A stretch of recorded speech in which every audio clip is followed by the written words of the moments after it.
Hello students, आज हम next chapter revise करते हैं, principle of inheritance and variation. NEET में इस चैप्टर से लगभग 5 से 6 क्वेश्चंस आते हैं। इवन मैंने एक दो बार ऐसा भी देखा है कि 8-8 क्वेश्चन तक इस चैप्टर से पूछे गए, मतलब बॉटनी और जोलॉजी दोनों पार्ट से, यानी ह्यूमन जेनेटिक्स और प्लांट वाले पार्ट से, दोनों से मिला के 7-8 क्वेश्चन इस चैप्टर से पूछे जा चुके हैं।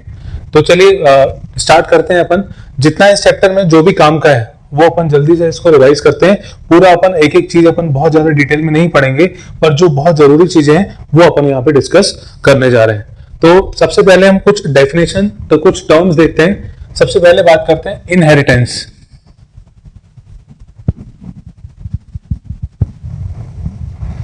इनहेरिटेंस का मतलब होता है transfer of character from one generation to other. Transfer of characters from one generation to other.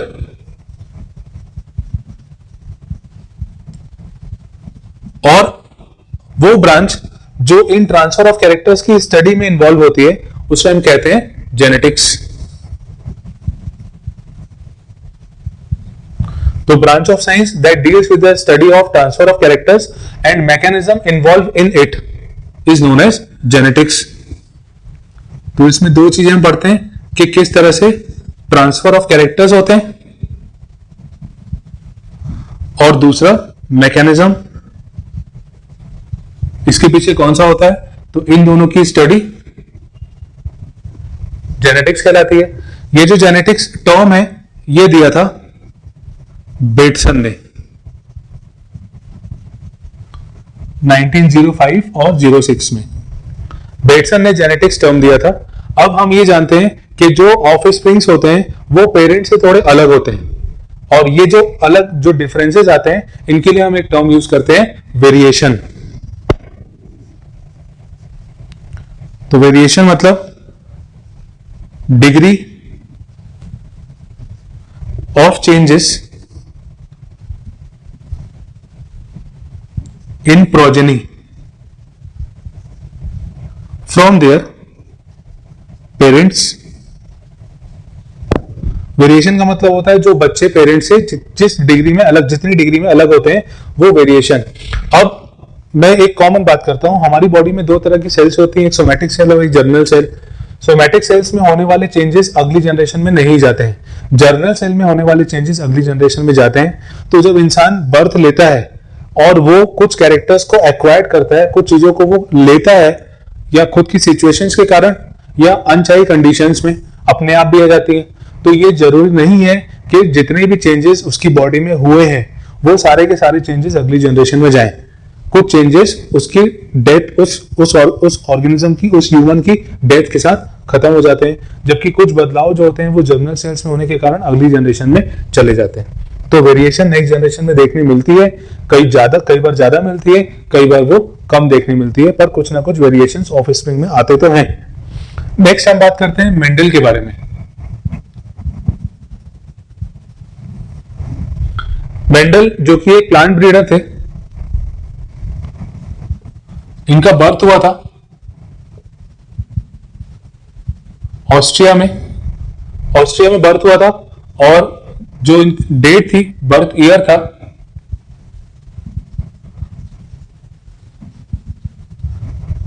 22 जुलाई 1822 में इनका बर्थ हुआ था। इनकी डेथ हुई थी 1884 में, और डेथ का कारण किडनी डिसऑर्डर। किडनी डिसऑर्डर के कारण इनकी डेथ हुई थी। इन्होंने सीरीज ऑफ एक्सपेरिमेंट परफॉर्म किए थे, सीरीज ऑफ एक्सपेरिमेंट्स, और मेन जो एक्सपेरिमेंट ईयर था वो था 1856 से 1863 तक का।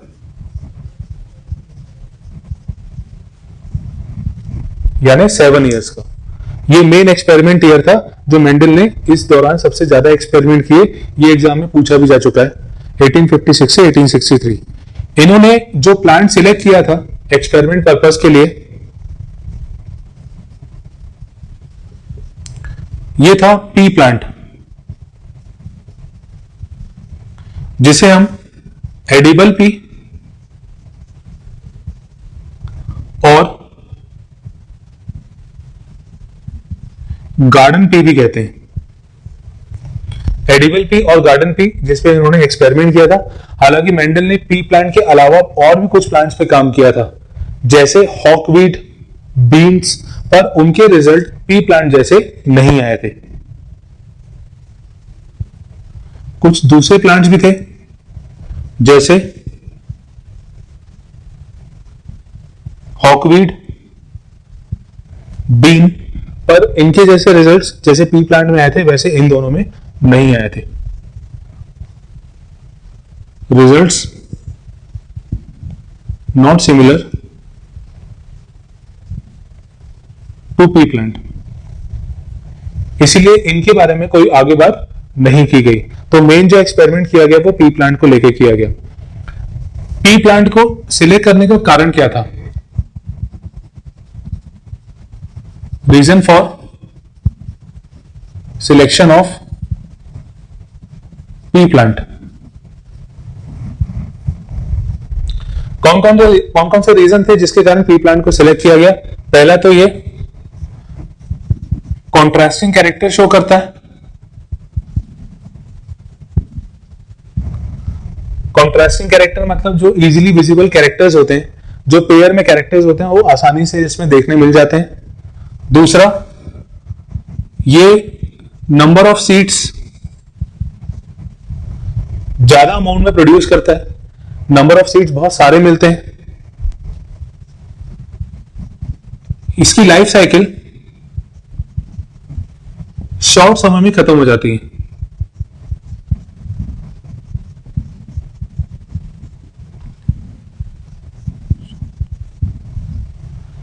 ये बहुत कम समय में लाइफ साइकिल इसकी पूरी हो जाती है, यानी रिजल्ट्स हमको इससे जल्दी मिल जाते हैं।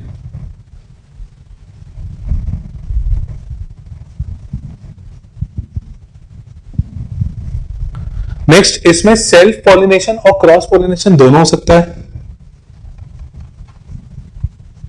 और सेल्फ फर्टिलाइजेशन, पॉलिनेशन ही सेल्फ फर्टिलाइजेशन और क्रॉस फर्टिलाइजेशन दोनों इजीली इसमें हो सकता है। तो ये कुछ रीजंस हैं जिसके कारण पी प्लांट को सिलेक्ट किया गया।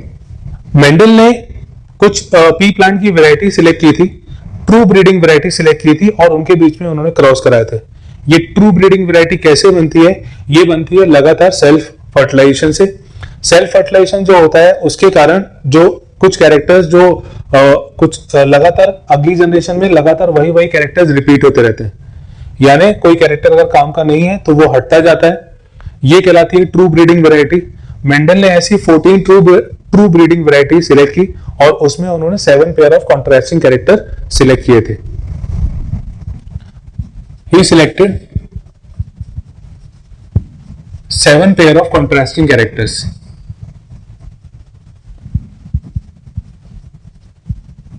और ये कैरेक्टर्स कौन कौन से थे ये अपन बात करते हैं।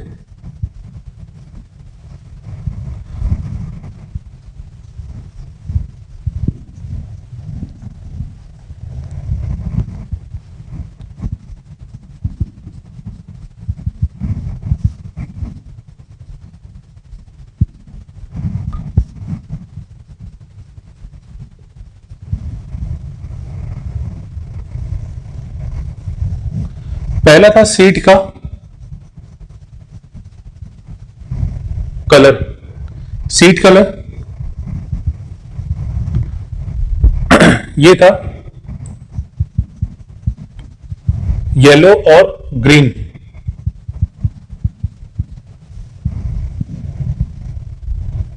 सीड का कलर डोमिनेंट येलो जो अपने आप को एक्सप्रेस कर जाता है, और रिसेसिव में ग्रीन। फिर सीड का शेप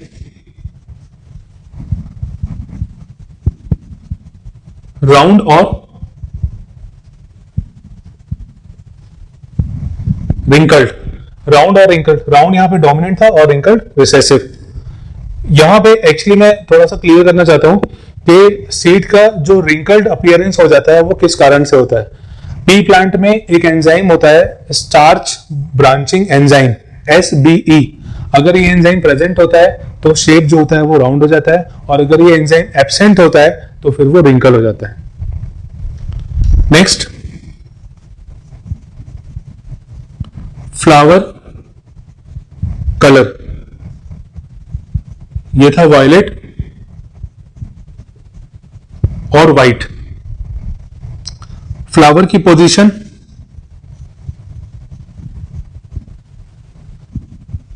फ्लावर की पोजीशन डोमिनेंट में एक्सियल और रिसेसिव में टर्मिनल। नेक्स्ट था पॉट का कैरेक्टर।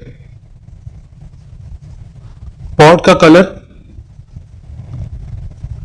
इसमें ग्रीन और ये व्हाइट, सॉरी येलो।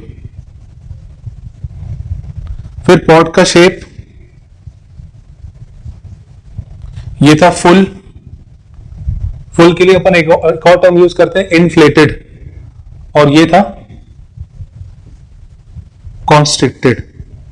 यानी पॉट जो होता है, फली जो होती है, वो अगर फ्लैट होगी तो वो इसमें आ जाएगा डोमिनेंट में, और अगर कॉन्स्ट्रिक्टेड होगी तो वो रिसेसिव में आ जाएगा।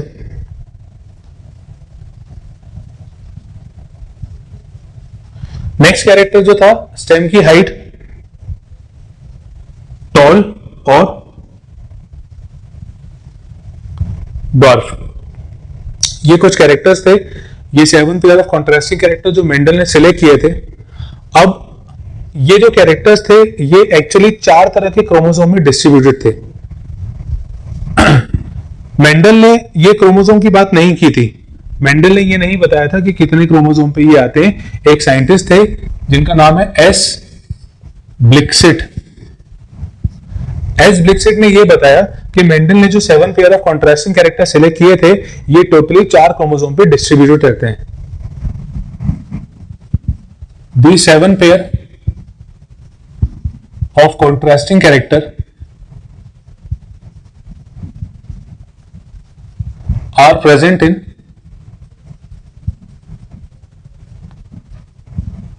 total 4 chromosomes.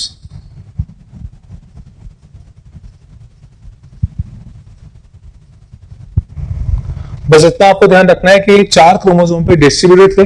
क्रोमोसोम का नंबर अगर याद होता है तो ठीक है, नहीं होता है तो ठीक है। क्रोमोसोम 1 था, 1 नंबर का, 1, 4, 5 और 7। क्रोमोसोम नंबर 1, 4, 5 और 7, ये 4 क्रोमोसोम, ये सातों कैरेक्टर उनमें पाए जाते थे। और ये बताया था एस ब्लिक्सिट ने, ये मेंडल ने नहीं बताया था। मेंडल की जब डेथ हुई 1884 में, तो उनका काम काफी समय तक अननोटिस रहा। अब पहले ये बात करते हैं कि मेंडल को सक्सेस कैसे मिली और मेंडल का काम अननोटिस किस कारण से था। तो पहला, रीजंस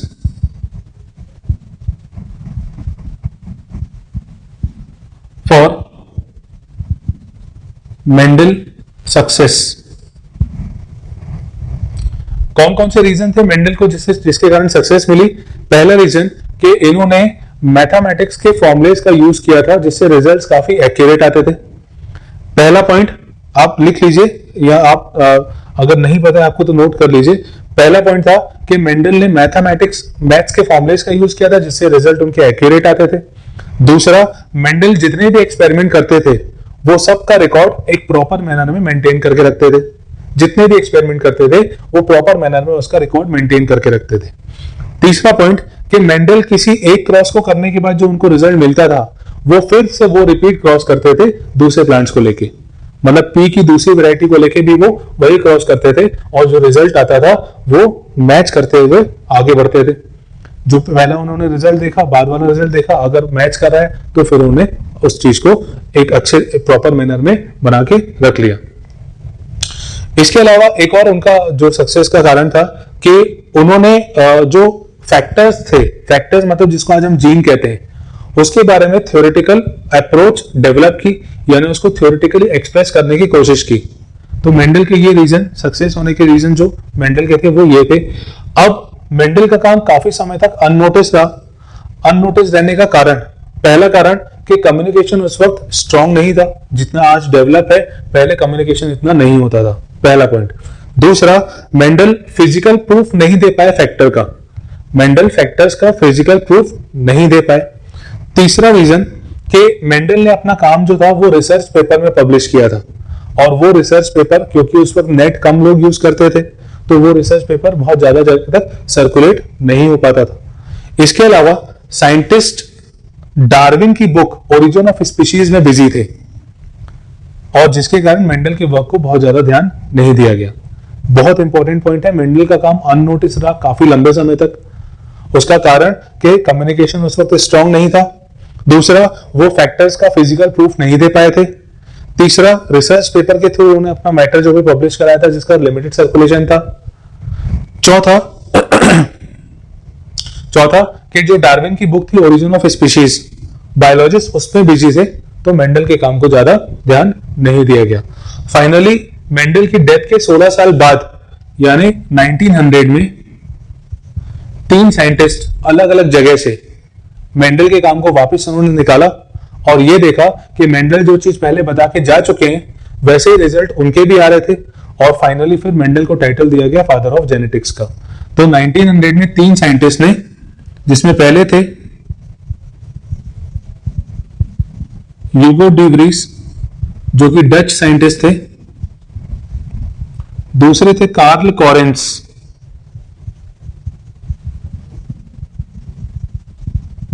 और तीसरे थे वॉन शेरमार्क।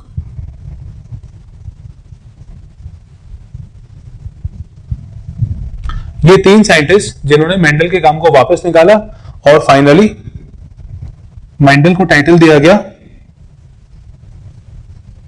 फादर ऑफ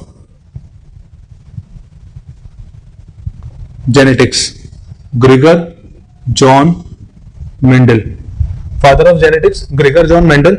इसी तरह से बाद में और भी कुछ काम किए गए जिसके कारण अलग अलग साइंटिस्ट को अलग अलग टाइटल दिया गया, जैसे फादर ऑफ मॉडर्न जेनेटिक्स, ये थे Bateson, father of modern genetics Bateson. Father of human genetics A Garrod, father of human genetics. और father of experimental genetics T H. Morgan. बहुत सारे एक्सपेरिमेंट मॉर्गन के द्वारा ड्रोसोफाइला पर किए गए, इसीलिए फिर फाइनली टी.एच. मॉर्गन को फादर ऑफ एक्सपेरिमेंटल जेनेटिक्स का टाइटल दिया गया। Next topic is inheritance of one gene. Inheritance जो एक जीन के कारण होता है, या एक जीन जो कैरेक्टर्स को लेके जाता है, इसको अपन कहते हैं मोनोहाइब्रिड क्रॉस। यानी मोनोहाइब्रिड क्रॉस में एक single pair of contrasting character का क्रॉस देखा जाता है, और अगर एक से ज्यादा जीन इन्वॉल्व होते हैं, 2 जीन इन्वॉल्व होते हैं, या 2 पेयर कैरेक्टर्स के इन्वॉल्व होते हैं, तो उसको अपन कहते हैं डाईहाइब्रिड क्रॉस। तो पहले अपन मोनोहाइब्रिड क्रॉस की बात करते हैं। मोनोहाइब्रिड क्रॉस मतलब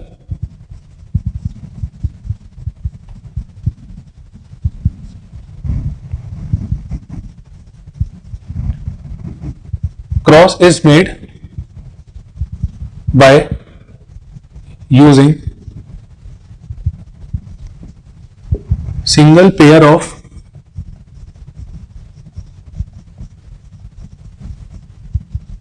contrasting character।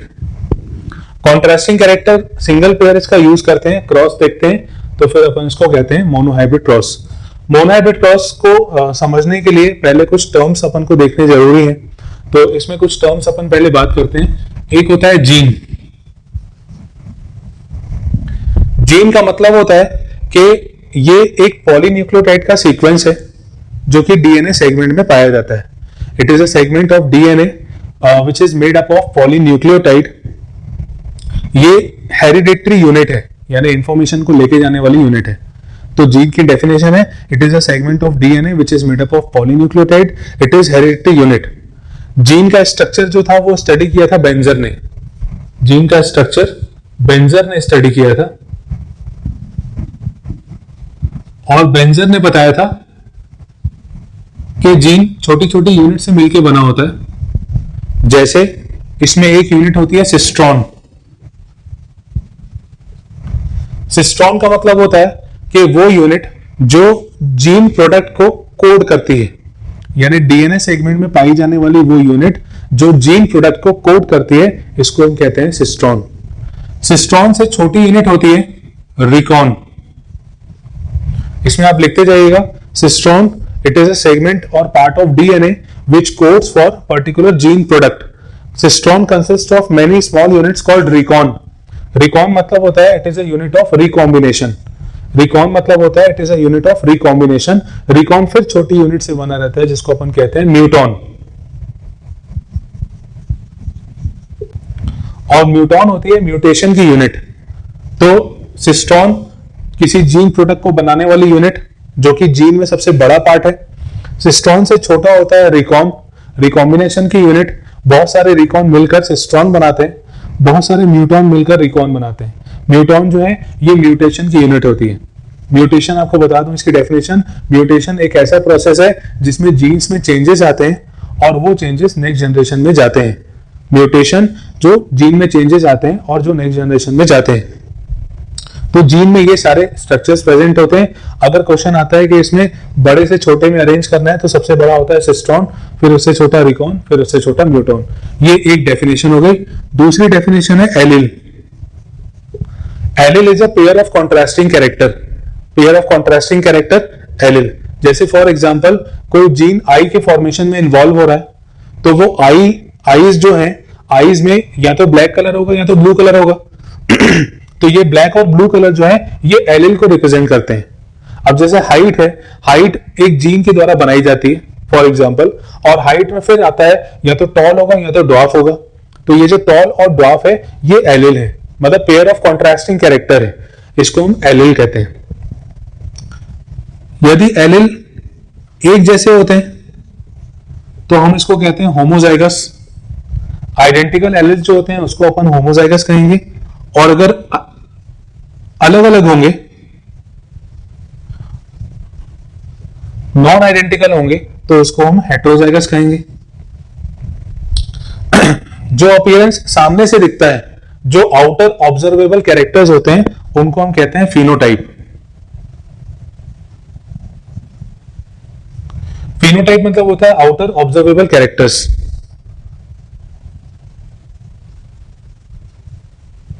और जो एक्चुअल जेनेटिक कॉन्स्टिट्यूशन होता है उसके लिए अपन टर्म यूज करते हैं जीनोटाइप। तो सामने जो दिख रहा है फिनोटाइप, और जो एक्चुअल जेनेटिक कॉन्स्टिट्यूशन है उसको अपन टर्म देते हैं जीनोटाइप। तो इनहेरिटेंस ऑफ वन जीन, इसमें अपन पढ़ते हैं मोनोहाइब्रिड क्रॉस के बारे में। सिंगल पेयर जो कॉन्ट्रास्टिंग कैरेक्टर इसमें मेंडल ने सिलेक्ट किया था उसमें क्रॉस कराया गया था, और ये था टॉल प्लांट जिसको अपन ने कैपिटल टी से रिप्रेजेंट किया।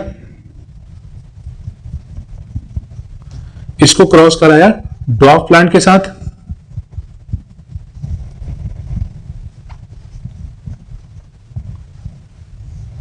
जो पहली बार में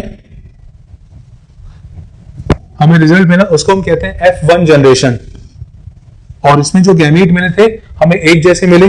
जब इस टी को इससे क्रॉस कराएंगे तो ये मिलेगा, इस टी को इससे क्रॉस कराएंगे तो ये, इस तरह से ये भी जब हम क्रॉस कराएंगे तो F1 जनरेशन में हमें कैपिटल टी और स्मॉल टी, यानी यहां पे जो भी ऑफस्प्रिंग होंगे वो सारे के सारे टॉल होंगे, सारे टॉल होंगे ये F1 जनरेशन में। पर जब इसकी सेल्फिंग कराएंगे, इसमें सेल्फ फर्टिलाइजेशन होगा, तो यहां पे कुछ रिजल्ट चेंज होते हुए हमें दिखते हैं। जो रिजल्ट हमें मिलेंगे वो इस तरह से मिलेंगे।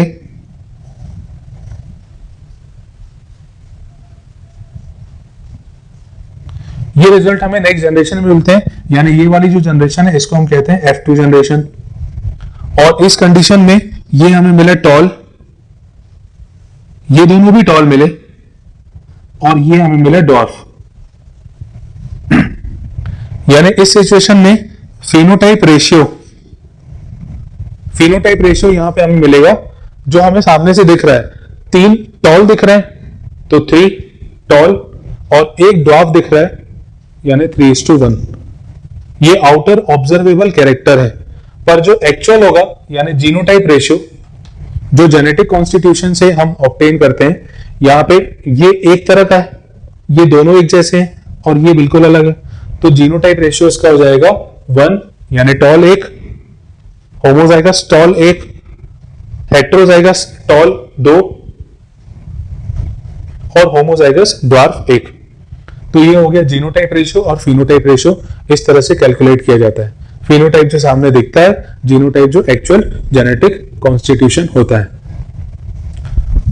मेंडल ने कुछ लॉज बताए थे जिन्हें लॉ ऑफ इनहेरिटेंस कहते हैं।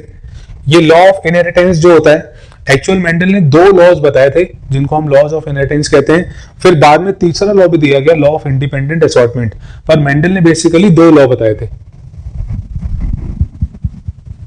तो लॉज ऑफ इनहेरिटेंस में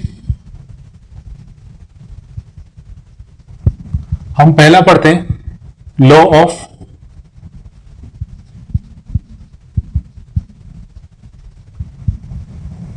डोमिनेंस। लॉ ऑफ डोमिनेंस ये कहता है कि जो कैरेक्टर डोमिनेंट होता है वो अपने आप को एक्सप्रेस करता है, जो कैरेक्टर डोमिनेंट नहीं होता वो अपने आप को एक्सप्रेस नहीं कर पाता। ये लॉ ऑफ डोमिनेंस जो नॉर्मली अपन जानते हैं कि डोमिनेंट कैरेक्टर हावी होते हैं, अपने आप को एक्सप्रेस कर लेते हैं, और जो रिसेसिव कैरेक्टर होते हैं वो अपने आप को एक्सप्रेस नहीं कर पाते। ये लॉ ऑफ डोमिनेंस। पर ये लॉ जो है ये यूनिवर्सली एक्सेप्टेड नहीं है।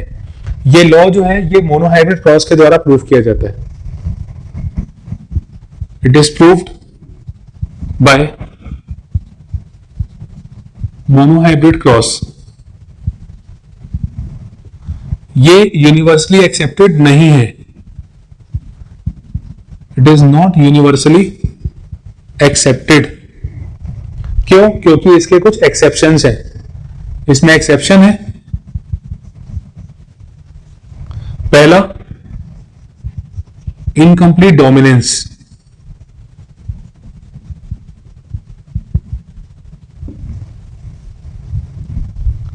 इनकम्प्लीट डोमिनेंस ये कहता है कि जिस जगह पे जीन्स प्रेजेंट होते हैं या जो एलील होते हैं वो एक दूसरे को सप्रेस नहीं कर पाते। जो कैरेक्टर्स होते हैं डोमिनेंट और रिसेसिव वो एक दूसरे को सप्रेस नहीं कर पाते और दोनों का इफेक्ट आने वाली जनरेशन में दिखता है। ये कहलाता है incomplete dominance. Law of dominance ये कहता है कि एक डोमिनेंट कैरेक्टर अपने आप को पूरी तरह से एक्सप्रेस कर जाएगा, रिसेसिव नहीं कर पाएगा। पर जो इनकम्प्लीट डोमिनेंस है वो ये कहता है कि डोमिनेंट और रिसेसिव दोनों ही अपने आप को अगली जनरेशन में एक्सप्रेस करते हैं, यानी जो रिजल्ट होता है वो एक्सपेक्टेड नहीं होके कुछ और मिलता है। एग्जाम्पल इसका मिराबिलिस जलापा। मिराबिलिस जलापा में 2 प्लांट सिलेक्ट किए गए जिसमें एक रेड फ्लावर वाला प्लांट था और दूसरा व्हाइट फ्लावर वाला। रेड फ्लावर और व्हाइट फ्लावर। रेड फ्लावर को अपन कैपिटल आर से रिप्रेजेंट करते हैं, व्हाइट को अपन स्मॉल आर से करते हैं। तो F1 जनरेशन में जो गैमीट मिलेंगे वो मिलेंगे कैपिटल आर और स्मॉल आर वाले, ये रेड और ये आर। तो F1 जनरेशन में एक्चुअल होना कैसा चाहिए? F1 जनरेशन में होना चाहिए रेड। यहां पे हमने देखा कि F1 जनरेशन में पूरे के पूरे प्लांट टॉल थे, पर वो बाद में देखे सेपरेट हुए, पर यहां पे ऐसा नहीं है। यहां पे होना चाहिए रेड, क्योंकि ये आर के कारण रेड होना चाहिए, पर ये रेड ना होके ये हो जाता है पिंक। F1 जनरेशन में जो प्लांट मिलता है उसमें पिंक कलर के फ्लावर्स होते हैं, और जब इसमें सेल्फिंग कराई जाएगी तो जो रिजल्ट मिलता है ये होता है आर आर आर आर, इस तरह से। अब इस कंडीशन में क्या होता है, ये रेड हो जाएगा, ये रेड, ये दोनों पिंक और ये व्हाइट।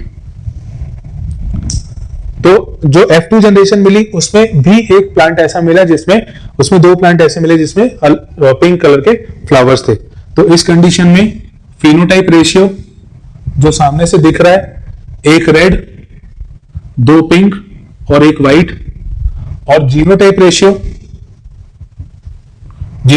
भी ऐसे निकलेगा, एक रेड, 2 पिंक एक जैसे और एक व्हाइट। यानी इनकम्प्लीट डोमिनेंस में फिनोटाइप रेशियो और जीनोटाइप रेशियो एक जैसा आता है, अलग अलग नहीं आता। लॉ ऑफ डोमिनेंस में ये रेशियो अलग अलग था, ये 3:1, 1:1, ये 1:1, 1:1 एक जैसा। इसी का एक और एग्जांपल है, पहला एग्जांपल हो गया मिराबिलिस जलापा, दूसरा एग्जांपल स्नैपड्रैगन, जिसका बॉटनिकल नेम है एंटीरिनियम मेजस। सेम तरह की सिचुएशन इसमें भी देखी जाती है, जो फ्लावर्स होते हैं रेड और व्हाइट, इनके बीच में क्रॉस कराया जाता है और फाइनली जो रिजल्ट मिलता है वो फिनोटाइप रेशियो और जीनोटाइप रेशियो सेम मिलता है, यानी 1:1। इसके और भी कुछ एक्सेप्शंस हैं, जैसे कोडोमिनेंस, मल्टीपल एलिल्स, ये आप जूलॉजी वाले पार्ट में पढ़ेंगे। तो ये हो गया लॉ ऑफ डोमिनेंस और उसका एक्सेप्शन। इसीलिए कहा जाता है कि law of dominance universally accepted नहीं है। नेक्स्ट हम बात करते हैं डायहाइब्रिड क्रॉस। अभी हमने देखा मोनोहाइब्रिड क्रॉस में फिनोटाइप और जीनोटाइप रेशियो आता है, फिनोटाइप रेशियो 3:1 और जीनोटाइप रेशियो 1:2:1। मोनोहाइब्रिड क्रॉस में हम सिंगल पेयर कैरेक्टर को क्रॉस कराते हैं, जबकि हम डायहाइब्रिड क्रॉस में दो पेयर ऑफ कैरेक्टर्स हम सिलेक्ट करते हैं। हमने यहाँ पे सीड लिया, जो कि जिसका डोमिनेंट पार्ट था राउंड और येलो, इसको हम रिप्रेजेंट करते हैं कैपिटल आर और इसको हम रिप्रेजेंट करते हैं कैपिटल वाई से। और दूसरा सीड जिसमें हमने क्रॉस देखा, इसमें हमने लिया था रिंकल्ड स्मॉल आर और ग्रीन स्मॉल वाई। जब इनमें क्रॉस होगा तो F1 जनरेशन में जो गैमीट हमें मिलेंगे, जो ऑफस्प्रिंग मिलेंगे, उनमें ये कॉन्स्टिट्यूशन देखा जाता है। अब इसमें नंबर ऑफ गैमीट्स हमें जो मिलेंगे वो आर वाई, दूसरा आर स्मॉल वाई, फिर तीसरा स्मॉल आर कैपिटल वाई और चौथा स्मॉल आर स्मॉल वाई। और जब हम इनको क्रॉस करेंगे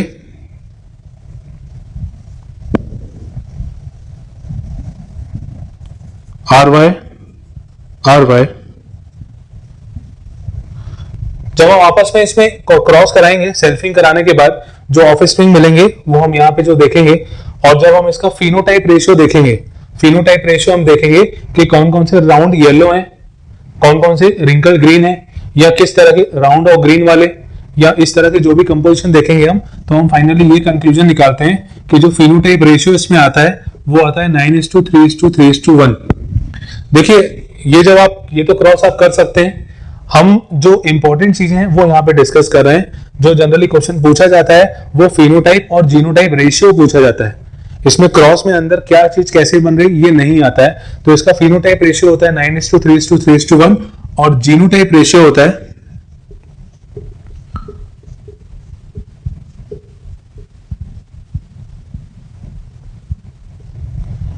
ये इसका जीनोटाइप रेशियो होता है 1:1:4 2:1:1। तो फिनोटाइप रेशियो और जीनोटाइप रेशियो ये डाइहाइब्रिड क्रॉस के लिए। नेक्स्ट हम पढ़ते हैं टेस्ट क्रॉस के बारे में।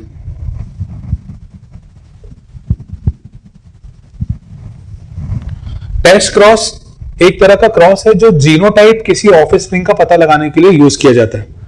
ध्यान रखिएगा, इसमें हम जीनोटाइप पता लगाते हैं। कैसे पता लगाते हैं? हम क्या करते हैं, जो अननोन ऑफस्प्रिंग हमारे पास है जिसका हमें जेनेटिक कॉन्स्टिट्यूशन देखना है, तो उसको हम क्रॉस कराते हैं रिसेसिव कंडीशन, होमोजाइगस रिसेसिव वाले से। जैसे फॉर एग्जांपल मैं यहां पे आपको क्रॉस करके समझाता हूं। देखिए, हमने बात की कि टेस्ट क्रॉस में हम जीनोटाइप पता लगाते हैं, मतलब अननोन जीनोटाइप वाले से हम यहाँ पे क्रॉस कराएंगे। किसका क्रॉस कराएंगे? जो ड्वार्फ कंडीशन में जो रिसेसिव होमोजाइगस रिसेसिव है उससे। यहां पे मैं तीनों कंडीशन लेके चलता हूं।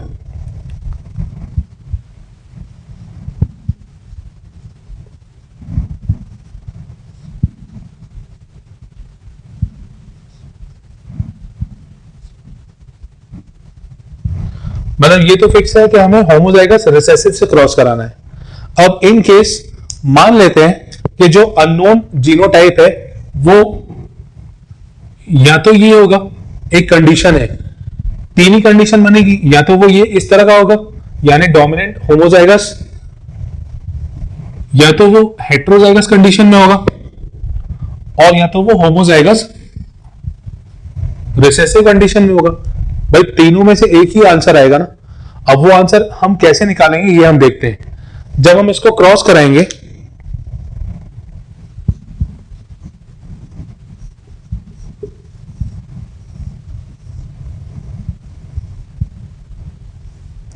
तो हमें जो अगली जनरेशन में ऑफस्प्रिंग मिलेंगे वो इस तरह के मिलेंगे।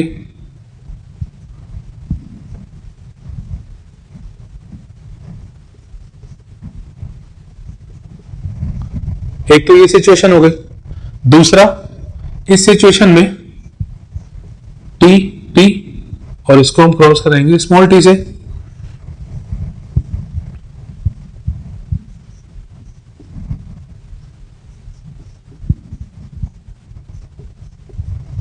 इस तरह से।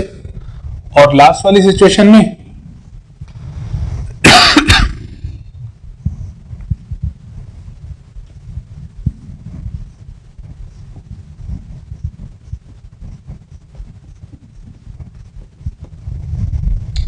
तो ये क्रॉस कराने के बाद जो रिजल्ट हमें मिला इस तरह का मिला।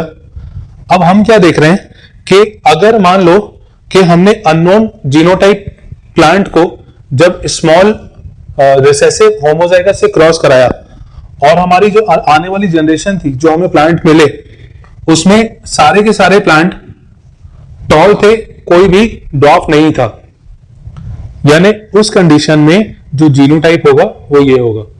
मतलब आपने क्रॉस कराया, क्रॉस कराने के बाद सीधे रिजल्ट देखा कि सारे के सारे टॉल थे, तब हम ये पता लगाते हैं कि वो टॉल क्यों थे, क्योंकि उसका जीनोटाइप कैपिटल टी था। अगर इस कंडीशन को देखें, मान लेते हैं हमें 50% टॉल मिले और 50% ड्वार्फ मिले, ये दोनों टॉल ये दोनों ड्वार्फ 50-50% मिले, तो हमारा जो अननोन जीनोटाइप है वो स्मॉल टी कैपिटल टी होगा। और अगर इस कंडीशन में सारे के सारे रिसेसिव मिलते हैं, सारे के सारे ड्वार्फ मिलते हैं, तो उस कंडीशन में जो जीनोटाइप होगा वो स्मॉल टी होगा।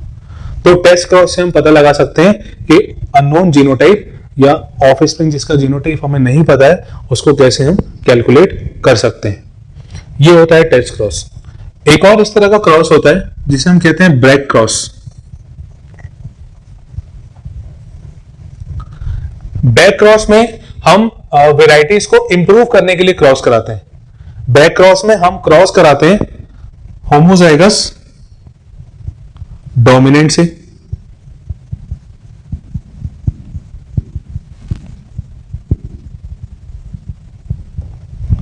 होमोजाइगस डोमिनेंट से हम क्रॉस कराते हैं, तो जो भी स्पीशीज, जो भी ऑफस्प्रिंग होगा, अगर उसका जेनेटिक कॉन्स्टिट्यूशन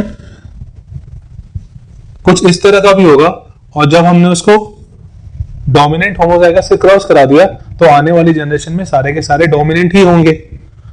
ये कुछ जो फार्मर्स होते हैं, जो ब्रीडर्स होते हैं, प्लांट ब्रीडर्स, वो इस टेक्निक का यूज करते हैं ताकि डोमिनेंट स्पीशीज आने वाली जनरेशन में ऑब्टेन हो। तो ये दो तरह के क्रॉस, टेस्ट क्रॉस और बैक क्रॉस। नेक्स्ट हम पढ़ते हैं non allylic interactions.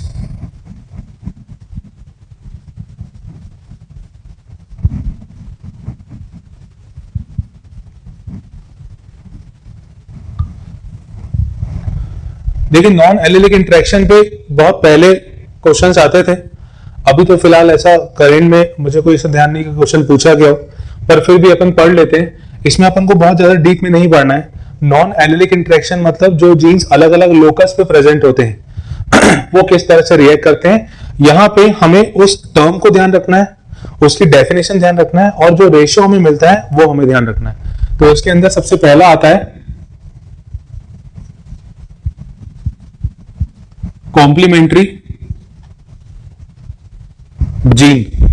Complementary gene मतलब दो जीन जो अलग अलग लोकस पे प्रेजेंट हैं, जब ये दोनों जीन एक दूसरे के कांटेक्ट में आते हैं तो वो अपना डोमिनेंट इफेक्ट शो करते हैं। कॉम्प्लीमेंट्री जीन मतलब ऐसे जीन जो अलग अलग लोकस पे प्रेजेंट हैं, genes which are present at different loci, when come together shows dominant effect, these genes are known as complementary gene. इसका एग्जांपल ये देखा गया था लेथायरस ओडोरेटस में। लेथायरस ओडोरेटस में दो प्लांट जिनमें अलग अलग कलर के फ्लावर थे, एक व्हाइट एक पर्पल फ्लावर, दोनों को जब क्रॉस कराया तो बिल्कुल अलग तरह के फ्लावर्स मिले। एक्चुअली एक भी अगर डोमिनेंट पार्ट आ जाता है तो फिर वो पर्पल फ्लावर इसमें शो होगा। मतलब यहाँ पे लेथायरस ओडोरेटस में जो क्रॉस बताया था, मैं स्टार्टिंग से बताता हूं। एक प्लांट लिया जिसमें व्हाइट फ्लावर थे, दूसरा प्लांट भी लिया जिसमें व्हाइट फ्लावर थे, दोनों व्हाइट फ्लावर वाले प्लांट्स को क्रॉस कराया, क्रॉस कराने के बाद जो नई स्पीशीज मिली उसमें अगर डोमिनेंट कैरेक्टर आया तो फिर वो पर्पल कलर शो करेगा। जैसे एक प्लांट जिसके पास व्हाइट फ्लावर थे, दूसरा प्लांट इसके पास भी व्हाइट फ्लावर थे, पर जेनेटिक कॉन्स्टिट्यूशन दोनों का अलग अलग था। इसके व्हाइट फ्लावर कैपिटल सी और इसके व्हाइट फ्लावर कैपिटल पी, पर जब इन दोनों में ये दोनों एक दूसरे के कांटेक्ट में आए, क्रॉस हुआ, तो ये मिला पर्पल फ्लावर। और जब इसमें सेल्फिंग कराई गई तो रिजल्ट जो था वो था 9:7, यानी 9 पर्पल वाले और 7 व्हाइट वाले। आपको सिर्फ और सिर्फ रेशियो ध्यान रखना है कि कॉम्प्लीमेंट्री जीन रेशियो 9:7 आता है। और ये जो डाई हाइब्रिड क्रॉस होता है 9331, उसका मॉडिफाइड फॉर्म है कॉम्प्लीमेंट्री जीन। दूसरा आता है डुप्लीकेट जीन।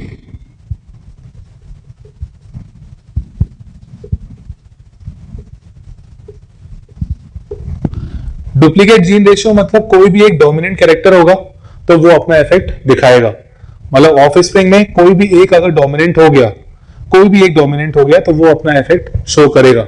और इसमें जो रेशियो आता है दैट इज 15:1। आपको इसका सिर्फ रेशियो ध्यान रखना है कि 15:1 इसमें आता है। इसका एग्जांपल है शेफर्ड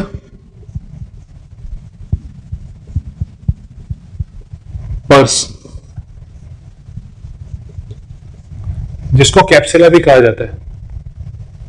तीसरा है एपिस्टेसिस। एपिस्टेसिस का मतलब होता है कि एक जीन दूसरे जीन के इफेक्ट को खत्म कर देता है, उसके इफेक्ट को मास्क कर देता है, हाइड कर देता है। एक जीन दूसरे जीन के इफेक्ट को हाइड कर देता है, इसको अपन कहते हैं एपिस्टेसिस। एपिस्टेसिस दो तरह का होता है। एक होता है रिसेसिव एपिस्टेसिस, जिसको अपन सप्लीमेंट्री जीन भी कहते हैं। इसमें जो रिसेसिव जीन होता है वो डोमिनेंट वाले को हाइड कर देता है। जब रिसेसिव जीन होमोजाइगस कंडीशन में आ जाता है, जब रिसेसिव जीन होमोजाइगस कंडीशन में आ जाता है तो वो डोमिनेंट वाले को, उसके इफेक्ट को छुपा देता है, हाइड कर देता है। और इसमें जो हम रेशियो देखते हैं दैट इज 9:3:4। ये रिसेसिव एपिस्टेसिस में रेशियो। दूसरा होता है डोमिनेंट एपिस्टेसिस। इसमें जो डोमिनेंट जीन होता है वो रिसेसिव वाले को, उसके इफेक्ट को मास्क कर देता है, हाइड कर देता है। और इसका रेशियो आता है 12:3:1। तो रेशियो आपको ध्यान रखना है। कॉम्प्लीमेंट्री जीन रेशियो लेथारस ओडोरिटस में डिस्कवर किया गया था, देखा गया था 9:7। डुप्लीकेट जीन, कोई भी एक जीन अगर डोमिनेंट होगा तो अपना इफेक्ट शो करेगा, ratio 15:1। Example shepherd purse. Epistasis, एक जीन दूसरे जीन के इफेक्ट को रोक देता है। अगर रिसेसिव कंडीशन में जीन दूसरे के इफेक्ट को रोकेगा तो रिसेसिव एपिस्टेसिस 9:3:4 इसका रेशियो, और डोमिनेंट एपिस्टेसिस 12:3:1।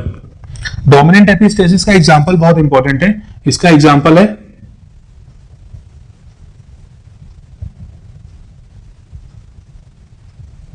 समर स्क्वैश, जिसको कुकुरबिटा, पेप्पो भी कहते हैं। और जबकि रिसेसिव का एग्जांपल है माइस का coat colour, albino, agouti, white, black, इस तरह के कलर्स जो होते हैं उसके बीच में क्रॉस करा के रिसेसिव एपिस्टेसिस ऑब्टेन किया गया था। तो ये है non allylic interactions. Next topic हम बात करते हैं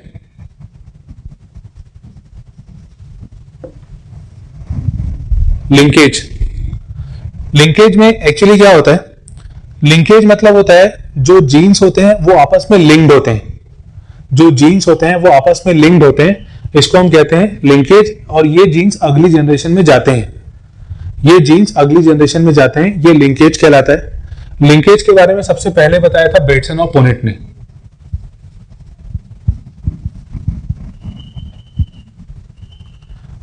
और जिस प्लांट में सबसे पहले इसको डिस्कवर किया गया था दैट इज स्वीट पी। अच्छा, मैं आपको एक चीज रिमाइंड करा दूं, लिंकेज एक्चुअली में एक जो लॉ था, law of independent assortment. Law of independent assortment मतलब होता है ऐसा लॉ जो डाइहाइब्रिड क्रॉस को फॉलो करते हुए बताया गया। इंडिपेंडेंट असॉर्टमेंट ये कहता है कि जो कैरेक्टर्स होते हैं वो अपने आप को एक्सप्रेस करते हैं, वो किसी दूसरे पे डिपेंड नहीं करते। लॉ ऑफ इंडिपेंडेंट असॉर्टमेंट ये कहता है कि जो कैरेक्टर्स होते हैं वो अपने आप को एक्सप्रेस करते हैं, वो दूसरे से उसका कोई डिपेंडेंसी नहीं देखी जाती। लॉ ऑफ इंडिपेंडेंट असॉर्टमेंट और लिंकेज ये दोनों ऑपोजिट है। लिंकेज जो होता है वो एक दूसरे जीन्स पर डिपेंडेंसी शो करता है और वो अगली जनरेशन में चले जाते हैं, यानी जीन्स जो होते हैं वो एक दूसरे से अटैच रहते हैं और वो नेक्स्ट जनरेशन में चले जाते हैं। इस प्रॉपर्टी को हम लिंकेज कहते हैं, जो कि लॉ ऑफ इंडिपेंडेंट असॉर्टमेंट का एक्सेप्शन है, उसका ऑपोजिट है ये। सबसे पहले बेटसन और पुनेट ने इसको डिस्कवर किया था, स्वीट पी में इसको डिस्कवर किया था, लेथायरस ओडोरेटस में इसको डिस्कवर किया था। इन्होंने एक क्रॉस कराया, उस क्रॉस में ये देखा, क्रॉस में दो कैरेक्टर्स को लेकर क्रॉस कराया और इस क्रॉस में इन्होंने देखा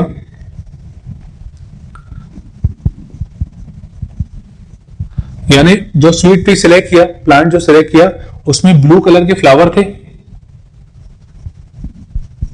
और लॉन्ग पॉलन थे। इसको क्रॉस कराया, ऐसे प्लांट जिसके पास रेड कलर के फ्लावर थे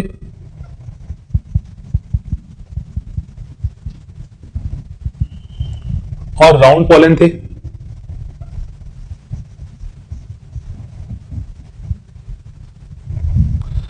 क्रॉस कराने के बाद जो रेशियो इन्होंने देखा ये आया 7:1:1:7। देखिए ये डाइहाइब्रिड क्रॉस जो था उसके जैसा नहीं है, क्योंकि अभी अपन ने बात की कि ये डाइहाइब्रिड क्रॉस यानी इंडिपेंडेंट असॉर्टमेंट जो था उसका एक्सेप्शन है, यानी उसके जैसा क्रॉस रिजल्ट ये शो नहीं करेगा। ये जो 7 था ये थे ब्लू फ्लावर और लॉन्ग पॉलन। ये जो था ये रेड फ्लावर और राउंड पॉलन।